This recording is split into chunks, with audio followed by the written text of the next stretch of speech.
embattled Congressman Matt Gaetz. Matt Gaetz was one of the very few members in the entire Congress who bothered to stand up against permanent Washington on behalf of his constituents. Matt Gaetz right now, he's a problem for the Democratic Party, and he can cause a lot of hiccups in passing of laws. So we're going to keep running those stories to keep hurting him. If you stand for the flag and kneel in prayer, if you want to build America up and not burn her to the ground, then welcome, my fellow patriots. You are in the right place. This is the movement for you.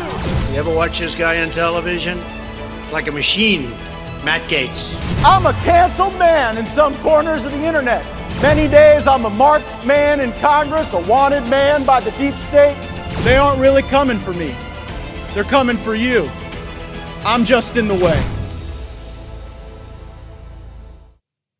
Happy Friday, everyone. This is Congressman Matt Gaetz, simulcast streaming our podcast from the Capitol Complex here in Washington, D.C. We've got a lot to talk about. It seems every day we could talk about different failures of the Biden administration, whether that's on domestic policy, foreign policy, military policy, health policy.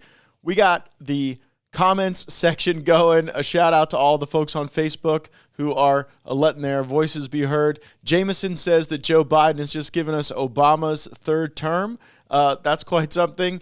Vicky wants to know who's going to run for VP. And just keep your comments coming in. I love seeing them. Love getting your perspective. And we got to go over a lot today. We got to go over a big moment in the House Armed Services Committee where you had the Secretary of Defense directly contradicted by the Secretary of the Air Force on the critical issue of hypersonics. We're going to go over the latest in combating Russia and dealing with the conflict in Ukraine. A bizarre racist attack against Clarence Thomas that played out over the course of a hearing in the House Judiciary Committee. Also going to give you a key update on marijuana policy. But first, I want to make sure everyone is well aware of a show we did earlier in the week. Biden's Military Purge, episode 33.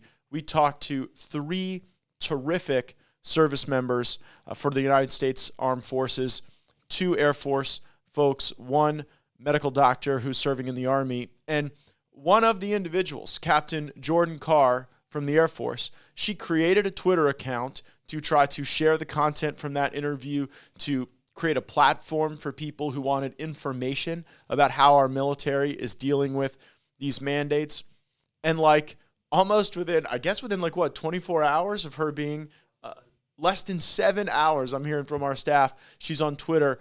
She's already facing bans, deplatforms. And I mean, if we live in a country where our own military can't share their experiences on matters like this in their own personal capacity as Americans, then that directly contributes to the problems we have in military recruitment. I mean, right now, you look at the United States Air Force, we don't have the number of pilots we need. We need more pilots. You think these vaccine mandates are helping you get more pilots while you're driving some of them out of the Air Force? You think that embracing white rage at our service academies and in the diversity, equity, inclusion portions of the military is attracting more people to want to wear the uniform and get smeared as racists? It's ridiculous, and it's making America less safe and less ready. You know, the Obama administration did all they could to starve our military of the resources for body armor, for technology, for the pacing challenge of China. And it took a lot for the Trump administration to really rebuild that and to get us back on track. And now the Biden administration is choosing this different tool. They're not attacking our military by defunding it as much as the Obama administration. They're attacking our military through these purges. Purges on mandates, purges through wokeism. Go check out the Biden military purge. And as you watch Captain Carr, think about whether or not this is someone who ought to be able to have a voice in a democracy, in a republic such as ours. Very important. So staying on the matter of the military. Many of you will remember that when Secretary of Defense Lloyd Austin came to give testimony, I sort of juxtaposed the embrace of wokeism against some of the degradations in America's standing in very competitive areas of weapons development, particularly hypersonics. I'm very interested in hypersonics because hypersonic munition systems can carry different types of payloads. They can carry the types of payloads that we see being used in the Russia-Ukraine conflict right now. I mean, Russia use the first hypersonic weapon in combat ever during this conflict. That's going to make them more capable. Everybody learns from utilizations like this. They can also carry nuclear payloads. We're seeing right now the impact and the influence of nuclear deterrence. And other countries, the Gulf monarchies, others could see this as a real opportunity for a nuclear arms race, for proliferation. We don't want to see that type of prolif. We don't want to see that happen. That will make the world less safe. But it's hard not to see how the immense resources being developed in some areas of the world aren't going to pair with technology solutions like hypersonics and like nuclear. And so if that happens, the United States of America must be at the front edge of hypersonics. We have to have the best offensive systems for deterrence. We have to have the best defensive systems to protect the homeland. And that means research, development, testing. That means having the size of a force being sufficient, the capability. It means being able to hit different size targets, moving targets, targets that could be an aircraft carrier under some circumstances. And so because we need that really wide suite of capabilities, there's a whole lot to do to keep up with a country like China that's very invested and very aggressive. So I asked the Secretary of Defense, gosh, like, why are we doing the critical race theory and the pronoun stuff and like not doing the really important work of keeping pace with China and hypersonics? And the Secretary of Defense, you're going to get the clip in just a minute, but he responds that I'm wrong, that we're not really behind in hypersonics. There's no basis that I would have to ever make a claim that the United States would be behind in hypersonics. I mean, he was just lying to us. Or, I mean, just as bad as lying would be if he was ignorant to what was going on in our military from a research standpoint, from a fielding weapon systems standpoint. And so I knew the time would come when someone else from the military would come in, give us a more technical briefing, a deeper dive with the Air Force and munitions. And I knew that I would have the opportunity to ask the question, who's ahead? And lo and behold, it was this week. We had the Secretary of the Air Force, the top civilian in the Air Force, admitting that what the Secretary of Defense said was total nonsense. Take a look at them back to back, side by side. We'll come back and we'll share some more perspective. Take a listen. We're behind in hypersonics. We failed to deter Russia. Last year, so what do you mean we're behind in hypersonics? How do you? Okay, who's ahead in hypersonics? How do you make that assessment? China has moved to deploy hypersonic weapons more aggressively than the United States has, definitely. They have fielded more capability than we have, and they have fairly aggressive development programs in a number of areas. I wouldn't put a number. More aggressive than ours. They're testing and developing more. They're fielding more, and they're more capable, right? That's the essence of this thing? They have invested more, and they are more capable, but you have to be very careful about these comparisons. Thank you. That is just like exactly the opposite of what Secretary Lloyd Austin said. How do you make that assessment? I don't know. I make that assessment because China is fielding hypersonic weapon systems, and we are still developing them. I make that assessment because Russia actually used one. By the way, your own people brief us that we are behind and that China is winning. Are you aware of the briefings we get on hypersonics? I am certainly aware of briefings that we provide to Congress. No, I don't think you are aware, actually, Mr. Secretary. That was really something. And I guess we do have to find out whether or not it was a purposeful lie for some sort of theatrical moment, or whether or not there really is an inability for the Secretary of Defense to focus on this critical area of technology that the Chinese are advancing aggressively, and where we're behind. So we need to catch up. We need to do that by building out our range capabilities. I don't think we should be testing and developing hypersonics over the Pacific Rim for like obvious reasons. There are a whole lot of eyes and ears out there over the Pacific Rim, but goodness gracious, over in different ranges in the Atlantic, in the Gulf of Mexico test range, which Floridians are well aware of. We could have better telemetry. We could have better radar, better sensing systems, build those up, have a great envelope for testing, and make sure that America always holds the high ground. And one reason we have to do that is because we are increasingly seeing Russia engage in malign influence. And so I want to take a moment to get into Russia, what we see vis-a-vis their malign activities in Ukraine, and that we've seen around the world. You know, they engage in espionage, and they get people into countries, and those people are spies, and then they do their naughty business, and that doesn't facilitate a rules-based order that I think every reasonable person would want to see, so that you don't just have might makes right and these horrific images that continue to bombard us from Ukraine. But that system requires us being a little bit smarter and a little bit tougher. And we hear from Democrats all the time, oh, you know, Trump was, he was so soft on Putin, and Matt Gaetz, because he defended Trump, he was like Putin's lawyer. We heard all that nonsense. But a key metric in how tough we are, how many diplomats we're willing to expel. So go ahead and put that graphic up. And this is a real comparison right here from Obama expelling 35 Russian diplomats, Trump expelling 60, and Biden only expelling 12. So like for all the saber rattling, for all of Joe Biden saying that he's for regime change in Russia, I don't even know if that was like a senior moment or if they've walked that back considerably, but he's only expelled 12 Russian diplomats.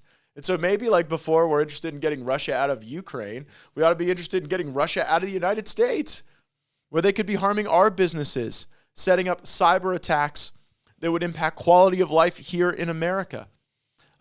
There is a whole lot to talk about regarding what Biden does want to do. If he doesn't want to expel these diplomats from the United States at the same rate of certainly not Trump and not even like Obama, we shouldn't be sending $33 billion to Ukraine as the administration has proposed.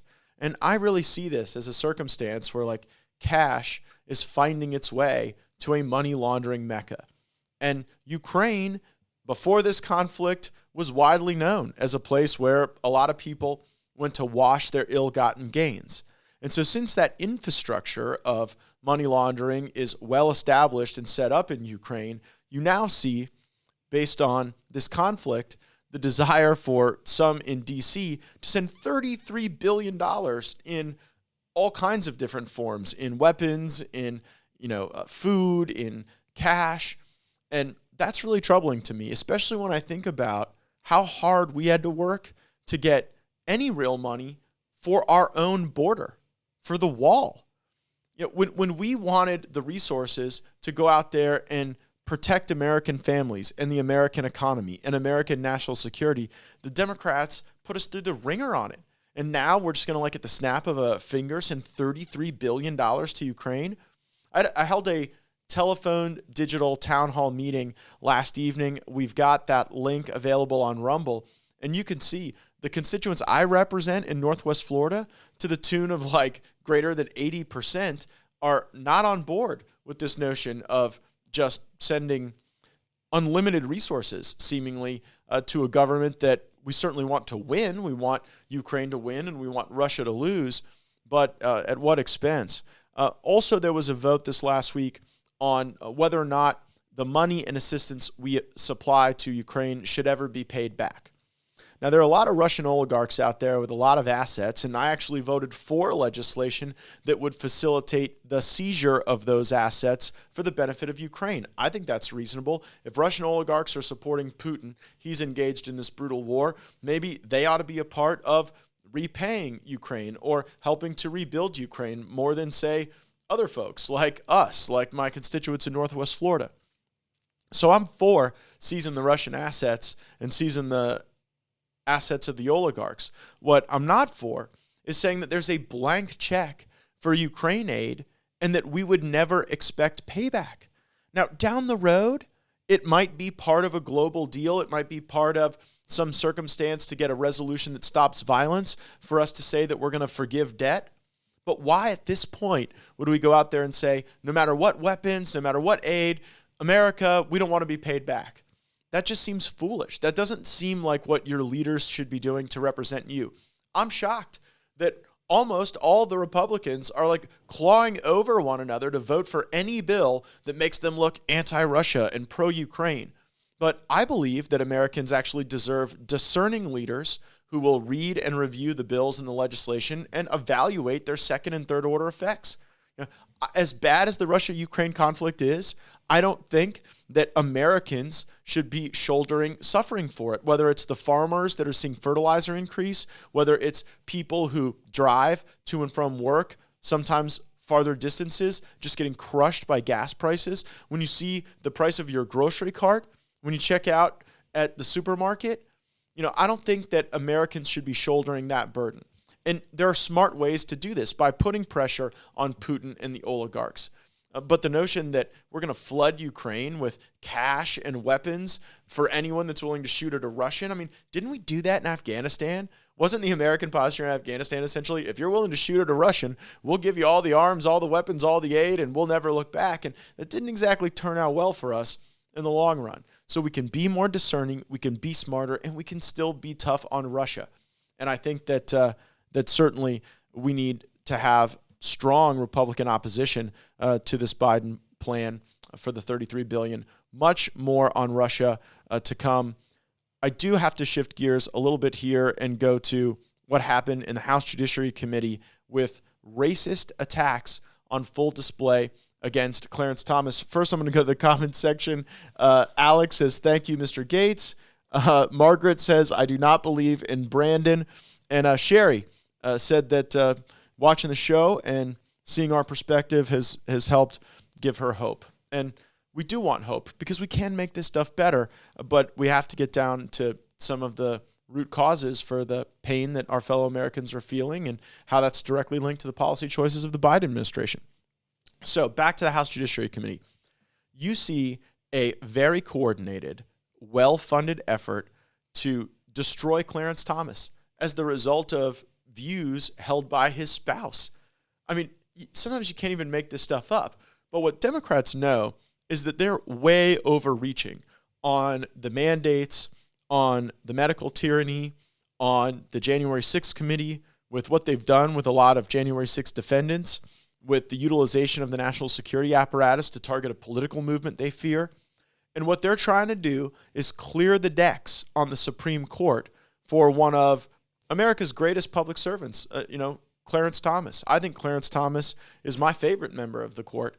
And they're trying to do everything they can to discredit him, to get him to recuse himself, maybe even to impeach Clarence Thomas. I wouldn't put it past these Democrats to fashion up articles of impeachment against Clarence Thomas because this is the type of bare knuckles politics they play.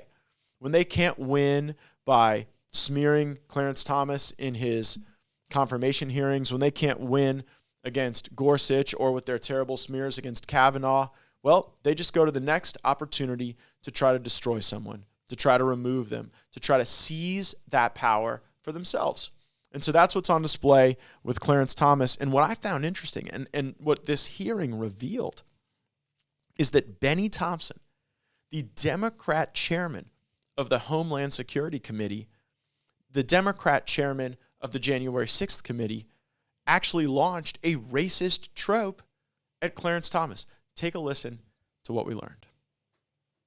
When someone calls a black person an Uncle Tom, is that a racist attack? Yeah, I think it is. I think it's a disgusting attack. Do any of the other panelists dispute that testimony? Does anyone think that there's a non-racist way to call a black person an Uncle Tom? How should we think about the fact that the chairman of the January 6th committee, the chairman of the Homeland Security Committee, used what all of you concede is a racist attack against Justice Thomas? Congressman Jeffries asked me for an example. I gave it to him. I'll let others just address it, but I just think it is indicative of the hatred that is directed towards Justice Thomas for his views, which in fact, if you look, I wrote an article on this of comparing Justice Jackson and Justice Thomas's views on a number of issues in terms of polling, and by and large, black Americans rank and file agree, I think, on abortion, on guns, on voter ID, on across the board. And yet somehow he's portrayed as being an Uncle Tom or a sellout or whatever the disgusting characterizations are. And it's just this continual attack on Justice Thomas.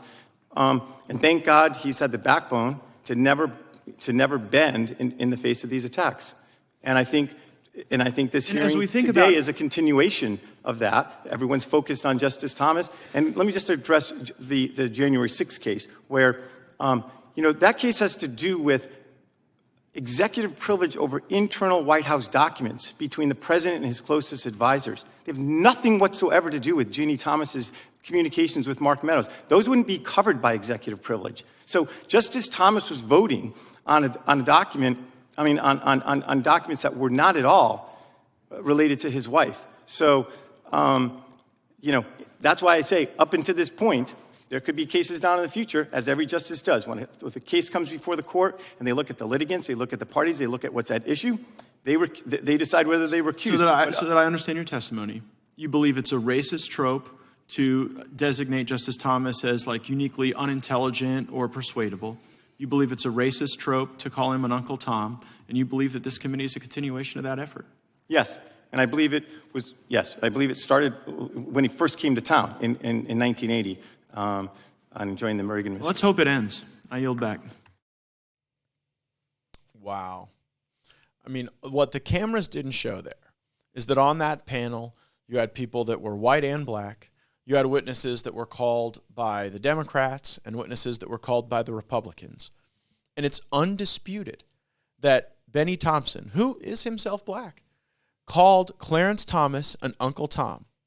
And regardless of race, regardless of party affiliation, every person on that panel agreed that what Bennie Thompson did was racist. That was a racist thing to do.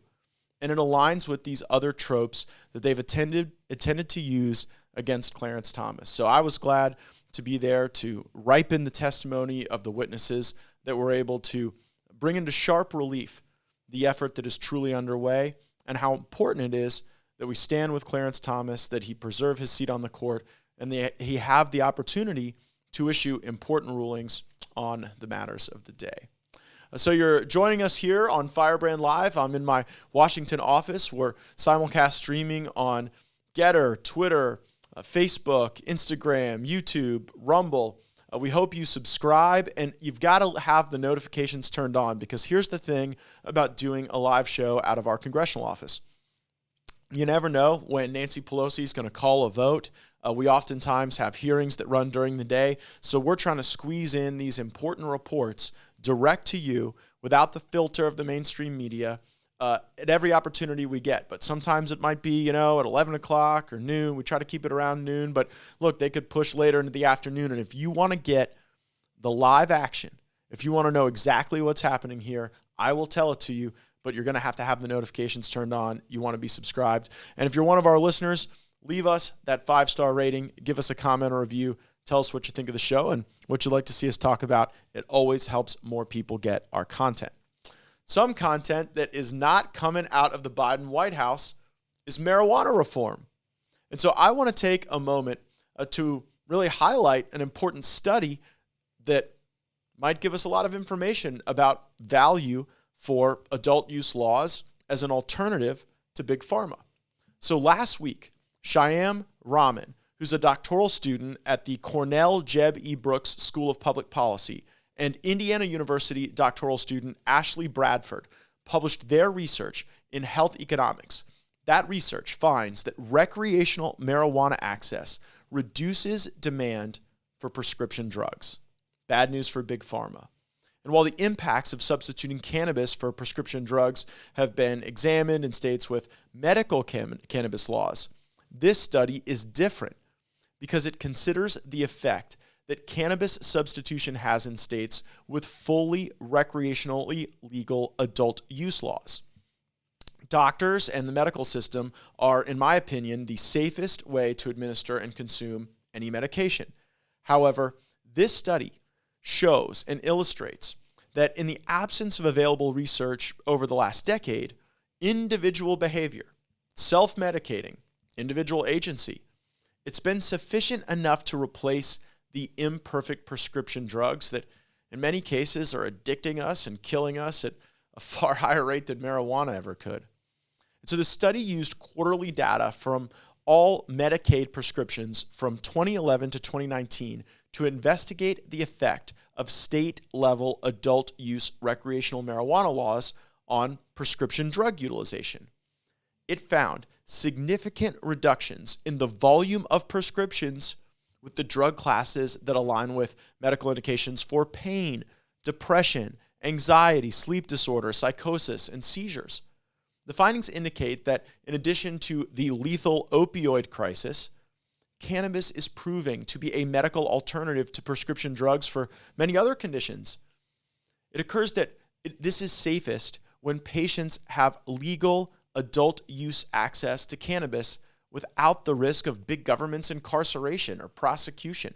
I support the medical cannabis system, including in Florida, where I wrote a bunch of those laws.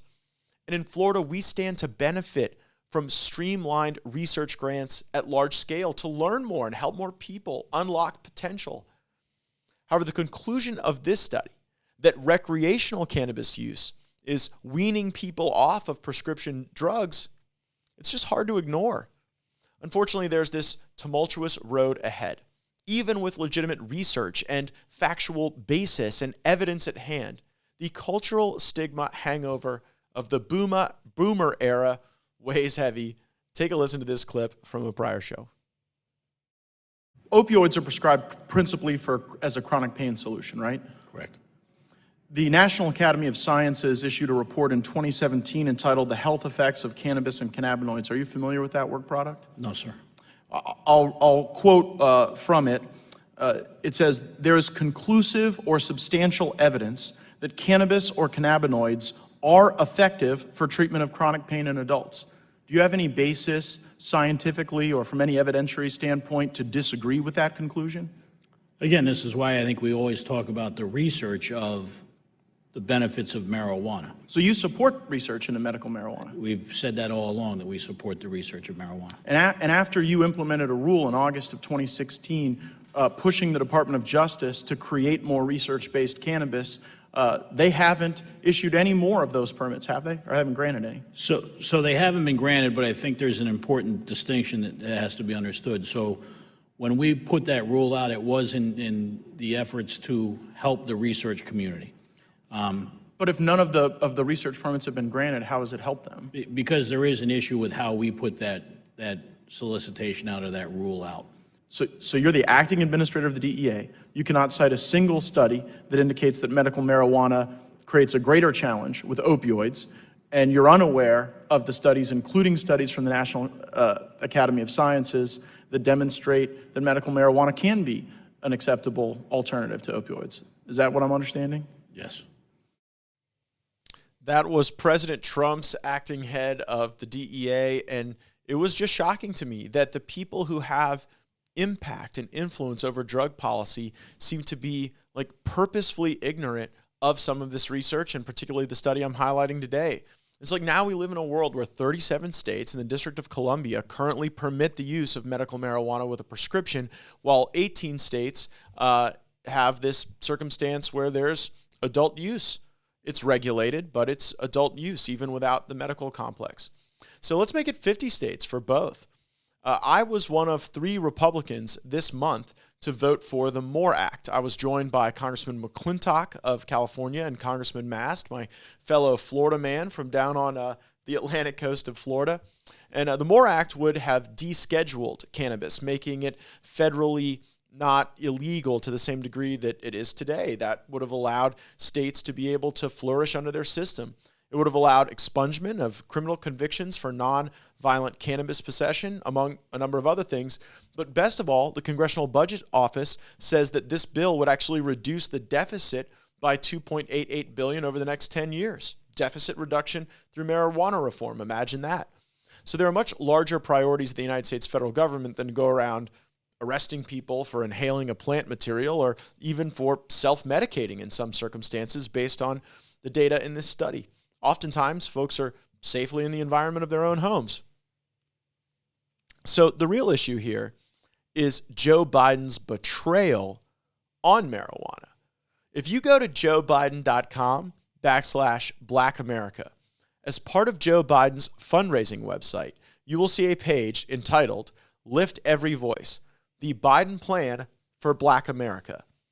In Biden's list of his unaccomplished plans for Black America, he says, quote, Biden will work with Congress to reform federal sentencing and provide incentives to state and local systems to do the same.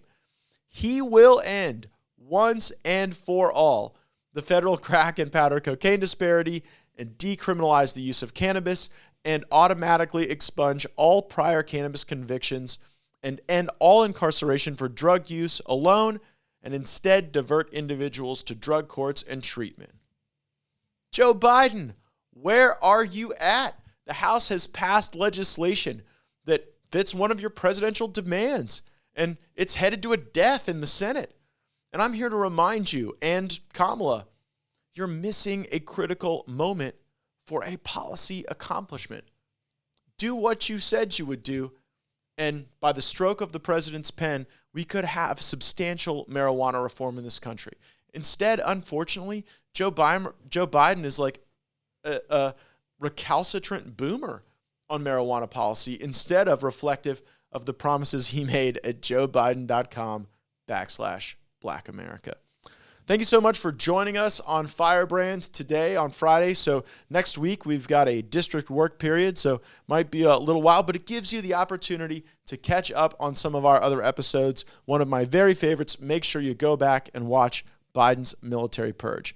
Thanks for watching. Subscribe, give us that 5-star rating, and join us soon for more Firebrand.